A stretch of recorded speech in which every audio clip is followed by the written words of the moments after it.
There are stories that begin in silence and turn into a storm. A simple, almost invisible gesture can carry a cry for help or a warning that saves lives.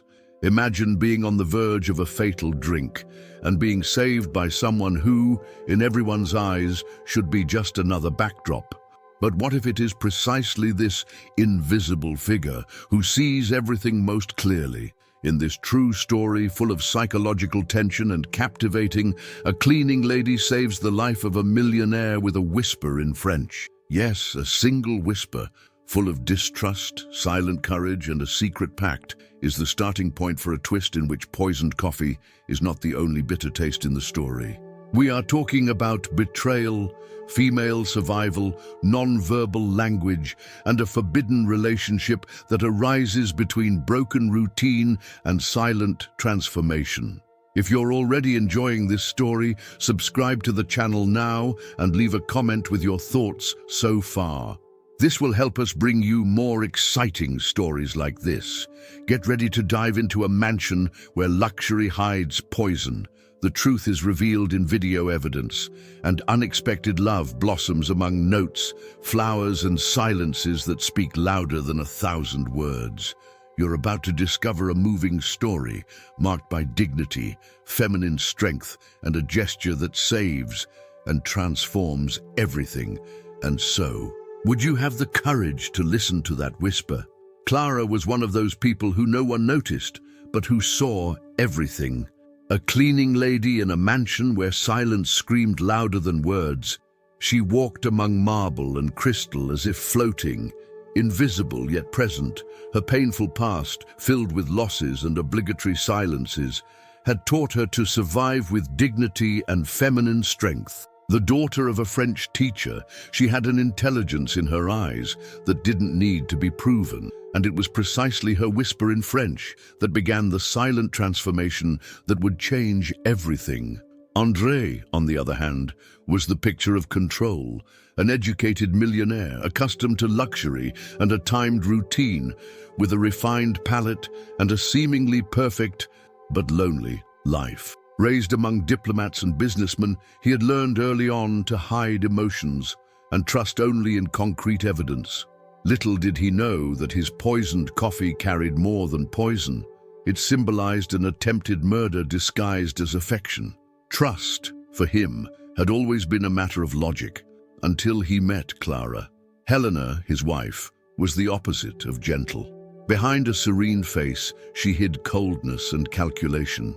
Her relationship with André was an illusion of marriage, a routine of appearances. While Clara represented empathy and attention to detail, Helena symbolized silent betrayal. Her meticulous posture did not hide her lethal intention, and when Clara realized this, the house stopped being just a mansion and became the stage for silent justice. It all started with a whisper. Clara, discreet as always, crossed the room with the lightness of someone who has learned not to be noticed. But that day, the routine was broken by a phrase spoken in French. Ne buvez pas ça, c'est du poison. Don't drink this, it's poison. The cup froze in mid-air. The millionaire, previously trapped in the repetition of his habits, was caught by a detail that spoke louder than 1,000 words. The silence at that moment seemed deafening. Clara continued her work as if nothing had happened, but her eyes had triggered the alert. It was the beginning of a psychological tension that would take over the mansion. Her gesture was quick, but the impact was profound. A simple warning saved a life while hiding an uncomfortable truth. There was something deadly in the poisoned coffee that André drank every day. What was supposed to be just another morning became the first chapter of an exciting story. Clara didn't shout. She didn't make a fuss. She used what she always had, her non-verbal language, her attentive gaze, and the weight of her conscience. Sometimes, female survival reveals itself in the details, and that day, it was a whisper that paved the way for the truth. A secret pact began there, between dishcloths, porcelain, and poison.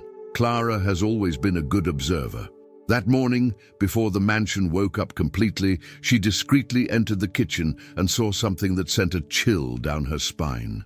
Helena, with trembling hands and calculated haste, opened a hidden jar, pouring a viscous liquid into the little pot of honey, the same one that accompanied Andre's coffee.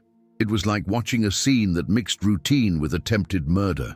And Clara knew at that moment that danger was waiting to be served. Her instinctive reaction would be to scream, run, and report it.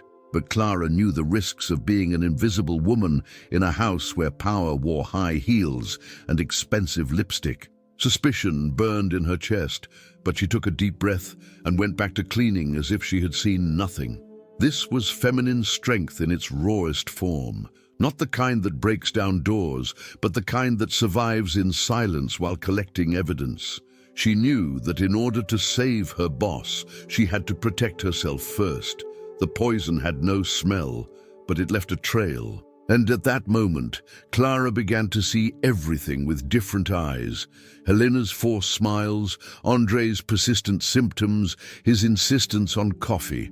The mansion, once a place of luxury, was now a minefield of dangerous gestures and unspoken truths. And inside it, an ordinary woman carried out the mission of undoing a betrayal disguised as routine. Taking sides is never easy, especially when you're in a vulnerable position. Clara knew that by speaking out, she would no longer be just a cleaning lady, but a target. But there was something stronger than fear. The memory of her father being deceived by the woman who poisoned him and the silence that killed him. This time, she wouldn't be a bystander. Her silent courage spoke louder, and she chose to take the risk. It was with an almost imperceptible gesture that Clara made her move. While wiping the counter, as she did every day, she leaned over and whispered in French firmly and precisely, "Don't drink that. It's poison." The millionaire froze. The cup didn't reach his mouth, and there was a bond that needed no explanation, only trust.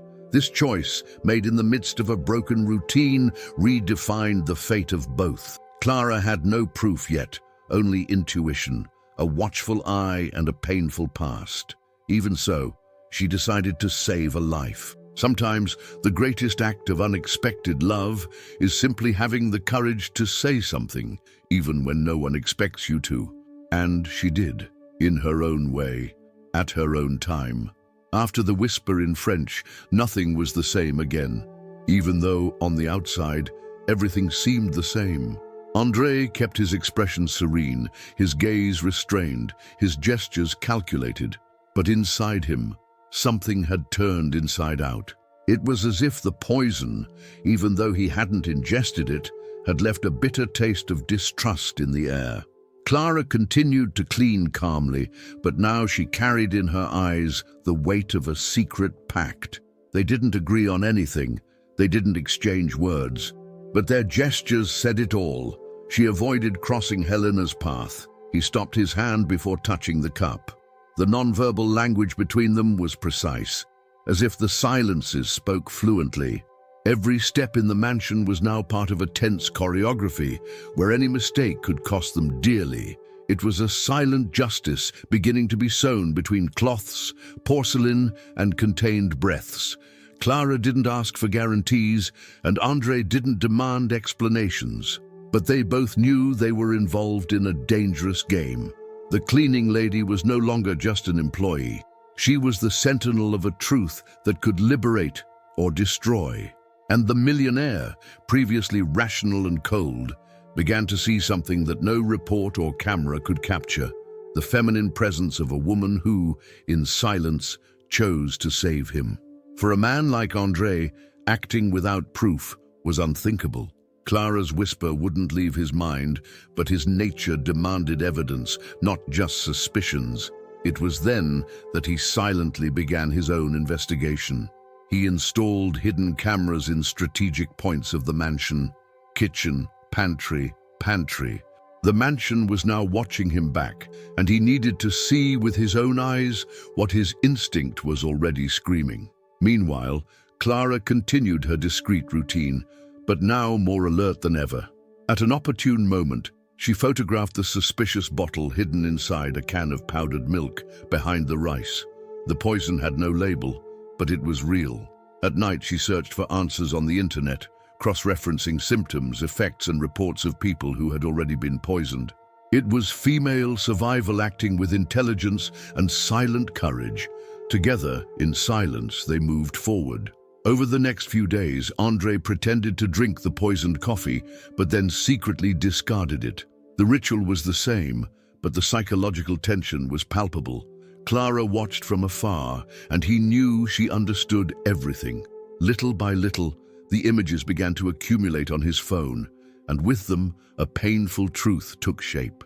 The trust between the two came not from words, but from aligned actions, and in this quiet pact, the truth finally began to take shape.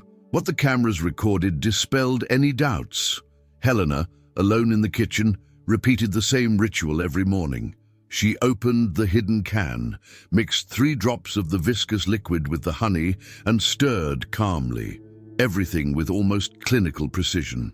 In one of the recordings, what seemed impossible became clearer than ever. She smiled at the mirror next to the refrigerator, an empty, icy smile, as if she were saying goodbye to her own conscience. Andre watched the video in silence, in his hotel room.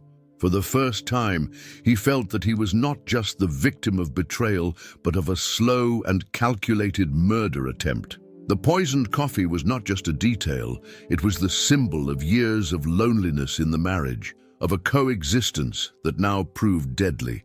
It was as if all the memories shared with Helena were tinged with poison, and he was finally seeing the truth again. Clara didn't need to watch the videos to know. When she met Andre again, she noticed in his eyes a mixture of gratitude, pain, and something even stronger, determination. The secret pact between them was now supported by video evidence and by a feeling that went beyond distrust. They were ready to act. Silent justice had found its evidence, and the next step would no longer depend solely on silence. It was time to confront. Andre did not choose to scream. When he confronted Helena, he preferred the garden to the domestic court of the dining room. With a firm and low voice, he told the truth. You destroyed everything before it was even finished. Helena, contrary to what was expected, did not deny it. She admitted coldly, you were already dying. I just sped it up. It was the venom speaking through the mouth of someone who never loved, only calculated. She didn't apologize. She didn't cry or try to explain herself beyond that. She said it wasn't about money. It was about boredom, as if poisoning someone was a way to deal with the emptiness of one's own existence. The psychological tension was reaching its peak, but Andre kept his composure. He placed the divorce papers in her hands and turned away, as if closing a door and locking away the pain. Helena realized that she had lost, not the money, but the control. The mansion, once the scene of her silent manipulation, no longer belonged to her. Andre did not scream, but his calm cut deeper than any scandal. It was the end of a relationship that had already died before the poison, and that was now buried with an envelope and a departure with no return. Silent justice finally acted. Helena left the mansion as she had entered, impeccable, cold, and without looking back. She took only 2 suitcases and left behind not only the luxurious rooms, but also the layers of poison that had spread over the years. Clara watched her cross the threshold with a firm gaze, without hatred, but with the awareness that this gesture was liberating. It was as if the mansion was breathing again. A cycle was ending there, without shouting, without scandal, only silence that speaks. For Clara, that moment was more than the end of a betrayal. It was also the beginning of her own redemption. For so long she had been the invisible woman, the one who saw everything and was seen by no one. But now her feminine presence echoed throughout the house. The saving gesture was not just the whisper in French, but the choice to remain firm, silent, and courageous. From then on, the routine seemed lighter. Breakfast no longer tasted suspicious, and the air in the mansion seemed cleaner, free of poison but also of masks. Clara was still silent, but now it was a different silence, that of someone who had survived. And Andre, well, he wasn't the same man anymore either. Helena's departure wasn't just the end of a marriage. It was the beginning of rebuilding a life. With Helena out of the equation, the mansion's energy changed.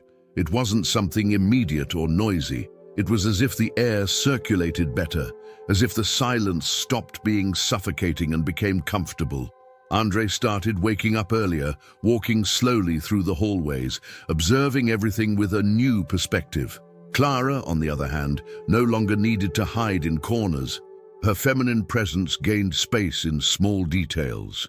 A neatly folded towel, the favorite bread on the tray, a forgotten flower on the corner of the table. Breakfast was no longer a threat. The cup now came with real honey and discreet tenderness. Clara organized things with more care, as if she understood that gestures speak louder than any statement.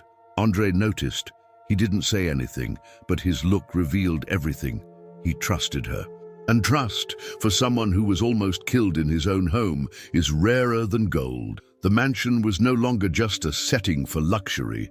It was a place to reconnect with truth, with lightness, with life. The routine, once so rigid, began to take shape naturally. It was as if time had learned to move at the rhythm of the heart. The relationship between boss and maid gave way to something more subtle, closer. A discreet romance began to take shape, unhurriedly, between silences, tea and warm bread. The gestures began small, but they carried the weight of everything they had experienced. A note left between the pages of a book, a flower next to the cup, a neatly folded napkin. It was the non-verbal language between Clara and Andre that spoke loudest. There were no promises or declarations, just attention to detail. And there, in the space between what was said and what was felt, a bond blossomed unlike anything they had ever experienced. Sunday meals became a silent ritual. Clara cooked with the ease of someone who prepares more than food. She served comfort, shelter, and memories. Andre, in turn, opened the wine, pulled up a chair, and watched in silence. They didn't need to talk about Helena or the poison. It had been overcome with the kind of dignity that only those who have experienced psychological stress and survived can understand. The mansion, once made of marble and distance, now came to life through the simplest gestures. A long look, a restrained smile, a hand reaching out to pick up a plate. It was a discreet romance taking shape without haste. And each morning, Andre found himself more dependent on those gentle gestures, on that presence that was already part of him. Clara had stopped being the invisible woman and had finally become the sound of silence speaking. Trust is a delicate field. It requires space, time, and sometimes an old deck of cards on the table. One night when the power went out, Clara and Andre found themselves sitting on the living room floor, surrounded by candles and souvenirs. Between one game of cards and another, the conversation began to flow. Clara spoke of her difficult childhood, her mother's French books, and her father who left too soon. And so, the invisible woman revealed herself, a survivor who resisted with tenderness and feminine strength. Andre, in turn, began to dismantle the walls. She told him about the boarding schools in Switzerland, the formal visits from her parents, the absence of a home with the smell of food or loving notes. She said she never knew what a real home was until Clara started leaving flowers inside the books. That moment seemed simple, but it carried a silent weight. It was a reunion with the truth. There, between memories and warm tea, they saw each other as never before. There were no vows of love, no empty promises. What there was an emotional connection, empathy, and a genuine presence that dispensed with words. Clara was used to hiding what she felt. But with Andre, silence stopped being a defense and became a shelter. And he, who had always lived surrounded by appearances, finally found someone who wanted nothing from him, just to be seen. It was then that they both realized the boss-employee relationship no longer made sense. They were, without rushing, recognizing each other as equals. It was a simple gesture, almost shy, but loaded with meaning. Clara left the book he had suggested on Andre's desk, and inside it a dried flower, no ticket, no signature, no explanation. It was her way of saying, "I heard, I felt, I am here." That was not just an answer. It was a silent transformation. A new chapter between them began with what seemed like just a bookmark. André understood immediately. He had already learned to read Clara through the details. Her care with the trays, her silence filled with intention, her gaze that lingered when she thought no one was looking. The flower inside the book was more than a symbol. It was a gesture that saved her, a sign that even though she was afraid, she was willing to allow herself to be felt. The discreet romance was taking root. From that day on, the silences became softer. The mansion no longer seemed so cold, nor the days so heavy. There was something in the air that reminded one of a new beginning. Clara didn't change her routine, but her steps were now lighter, and André more attentive. It was then that he understood. He no longer needed grand declarations, because sometimes a wordless note and a forgotten flower say everything the heart wants to hear. The mansion, previously silent as a luxurious tomb, began to gain a voice. Not with noises, but with signs of life. Instrumental music in the background, the soft clinking of cutlery, the aroma of poison-free coffee and freshly toasted bread. It was Clara who, without asking permission, was renaming the house with gestures. André, who had previously avoided excessive noise, now opened the windows in the morning. The silence that had previously suffocated now welcomed. He began to notice the sound of Clara's footsteps, the way she delicately watered the plants, the soft perfume that preceded her entry into each room. It was as if the house had stopped being an address and had become a shelter with a soul, with a name and a sound. Clara. The non-verbal language between them became more eloquent than any conversation. And what had previously been a relationship between employer and employee was now an exchange of real presences. Even the objects seemed to breathe differently. André's favorite armchair was used again. The table on the porch was decorated with fresh flowers, and the kitchen clock, which had previously only marked routine, now marked moments. The house no longer needed words to tell its new story, because the silent transformation that Clara had begun was no longer just hers. It was theirs. The love between Clara and André did not come like a bolt of lightning or a great revelation. It was born slowly, in the silence of the mornings, in the glances that met and in the pauses that said more than words. It was a love that was built between the cracks of the broken routine with silent courage and presence. There were no promises, no vows, just the subtle commitment to be there. It was the kind of relationship that springs from genuine affection, from the kind that doesn't need to prove anything. Clara was still afraid of confusing gratitude with feeling. André, despite his serene appearance, was afraid of scaring her with his intensity. They both knew the scars of the past. She from forced invisibility, he from loneliness in marriage. But in the touch of a hand, in the sharing of a book, in the simple act of sharing soup on the porch, there was something greater revealing itself, an unexpected but deeply true love. The silence between them was no longer a wall, it was a bridge. And this bridge was supported by small gestures, hidden notes, pressed flowers, and hot tea in the evening.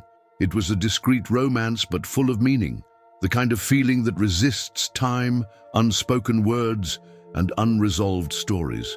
A love that didn't shout but whispered, and for that very reason it touched deeper. That night everything fell into place.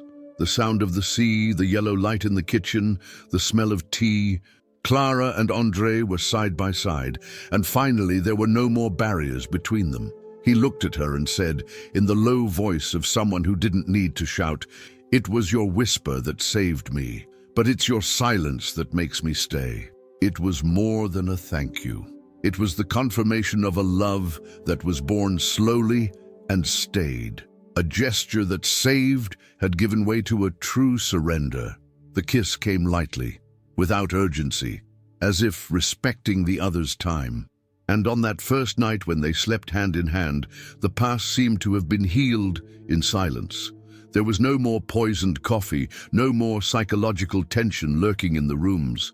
The mansion, so full of poison before, was now a home. Clara, previously camouflaged in her own humility, was now the center. She was light, she was sound, and even with their fears still hidden, they both knew something powerful had been built there. Not through pain, but through presence, through listening, through the courage to look at the other person without rushing.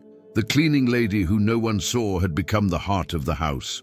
The millionaire, who trusted only in evidence, had discovered the language of the soul. And so between tea, notes and flowers, a new story was born, with silence, with truth, with love, and if silence could speak. What would it reveal about your life? How many gestures have you let slip by because you thought they were too small? This story shows us that sometimes it is precisely in the details, in a flower inside a book, in a whisper in French, in a silent care, that true transformation lies. Love does not need to shout to be real, and courage is often made up of discreet but deeply human actions. Have you ever stopped to think about how many Claras there are around you? People who observe, who feel, who perceive, but who are perhaps still waiting to be heard. Or perhaps you are Clara. Perhaps you are waiting for the right moment to act, to speak, to stop being invisible. What if that moment is now? What if you could transform the world around you with a simple gesture of presence? If this story touched your heart, subscribe to the channel, activate the bell, and share this video with someone who needs to believe that true love still exists, even if it is born slowly, among silences and flowers. And tell us in the comments, have you ever experienced a love that spoke more with gestures than with words? We want to hear from you.